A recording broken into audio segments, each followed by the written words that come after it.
Hi, Auntie B here. I just want to take a minute and talk about some beans. All right. We go to the dollar store. Or I might say maybe it's a $1.25 store now. But go to the dollar store. You're going to get a bag of beans there. Okay. They still have them. And it's a $1.25 for, what is this? 1 pound bag. Okay. Which basically roughly comes down to about 2 cups. Okay. So it's 2 cups of beans. Cups of dry beans. Okay. I can take that 2 cups dry beans and I can put them in pints. I can make 4 pints of beans for the same price as 1 can at the store. So right now everyone needs to make their money stretch as far as they can. And that's a great way to stretch your money. So we're going to can some beans. While we're rinsing our beans, I got 3 pots on the stove. Okay, 1 pot with just water because I want some hot water I'm going to pour in with the beans and the seasoning. I got a bigger pot on the stove, and that's the one I'm going to sterilize my jars in. And then I've got my pressure canner. And I've got my water in there, and I've got it turned on, so I'm heating it up because I'm going to have hot jars. I want a hot pressure canner. Okay, I've got my 11. That's how many pints I can fit in my canner. Got my 11 pints. They're hot because they just came out of that boiling water, so they're sterile. And we're just going to fill them now. And how we do that,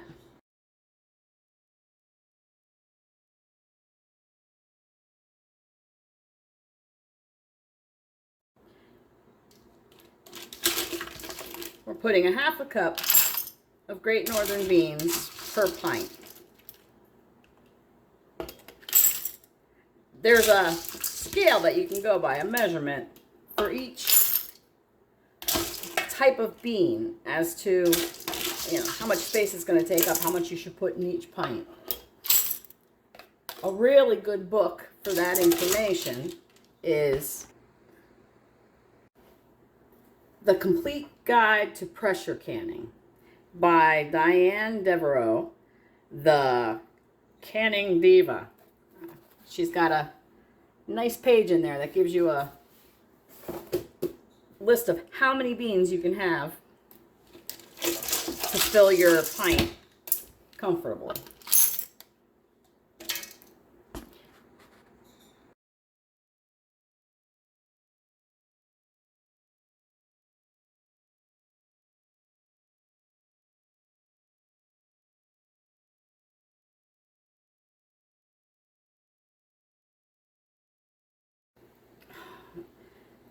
We just add the water to the pints. As always, you want to kind of get in there and move things around. Make sure that there's no air stuck at the bottom.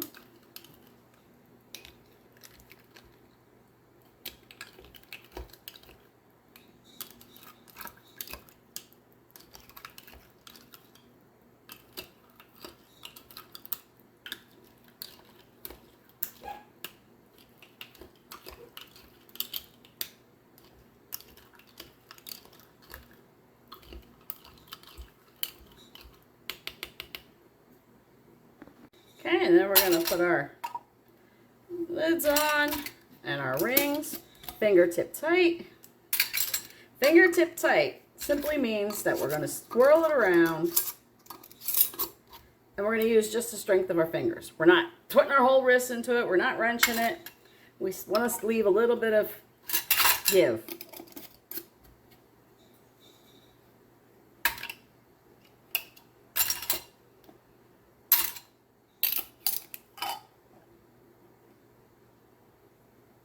Once you got all your jars sealed, ready to go, now we're going to put them in the canner. Okay, now all the cans are in the canner. We're going to put our lid on.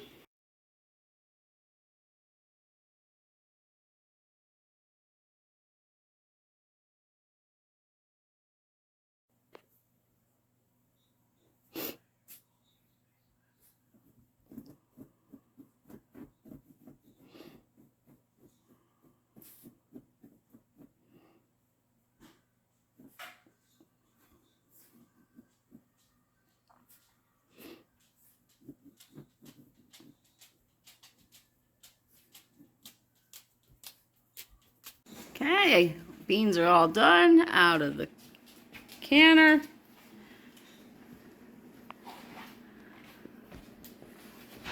Some beans are fuller than others. Some are still doing their thing. But there we go, 11 pints of beans. What we'll do is we will let these cool overnight. And in the morning, I will take some vinegar water and wash them all up. Take off the rings, make sure all the seals are good. And now we got some Great Northern beans.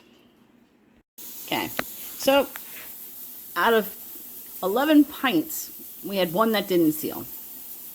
Now if you look at the difference.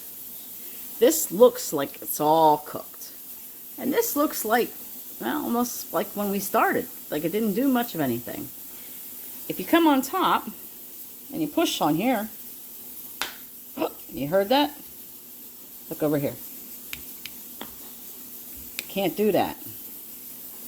So we'll take this. Okay, we take the ring off and obviously this comes off. Huh? So we could put this in the fridge and cook it later. I'm going to tell you right now, I'm too lazy to do that. I'm just going to end up chucking it. But we've got these guys that are done. And you can pick them up by the lids. I took the rings off and I started wiping them up already. But so we've got 10 jars. And every now and then you get this. But as I showed you, it stands out from the crowd. So don't be so worried that you're not going to recognize that it didn't seal, because you're going to feel it. You're going to know something's not right. This one wasn't bubbling inside like the others was. You know, when I took the ring off and I go to lift that up, I couldn't do that. It popped right off. 9 times out of 10, it's going to be pretty obvious when you got a can that doesn't seal.